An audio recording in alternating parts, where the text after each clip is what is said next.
Me llamo Augusta Chinonye Okoli. Soy una nigeriana que te gusta mucho de Songoleo. ¿Sabe por qué? Porque aquí es como mi casa. Había muchos diferentes tipos de personas. Había 80% buenas personas, 20% de malas. Este 20% no vive en Songoleo, vive en fuera de Songoleo. Muchas veces, o gente que vive en Songoleo no hace cosas mal. O gente de fuera viene en Songoleo y hace cosas mal y luego sale. Vale. Y estoy aquí desde 2007. Este bar, ahora es un bar, pero antes no es un bar. Antes es un locutorio. Mi marido abre para mí, porque dice que no tiene que traer una mujer, no tiene que hacer nada. Y desde 2007, pero luego cerramos porque tiene que tener bebés. Tengo 4 bebés. Y casi 4 o 5 años cerrado, abre y cierra por cosas de maternidad.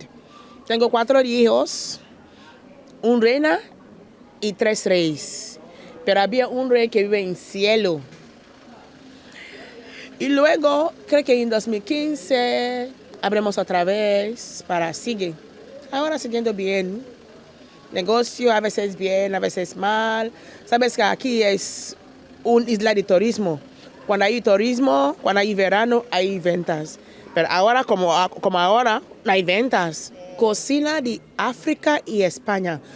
Es como una integración. ¿Sabes? Integración porque los españoles te gusta paella.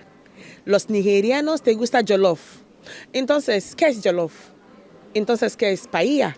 Paella con jollof es casi mismo con diferentes nombres. Hay muchos de mis hermanos que están casados con españolas. Entonces, a veces ellos traen aquí para comer comida de nosotros, para conocer un poco de comida de nuestra. Cuando tú tienes un negocio, se chupa todos tus tiempos. Pero a veces, cuando mi cabeza está lleno, yo fui allí en parque, en frente del hospital, para descansar un poco, para pensar un poco y creo que basta.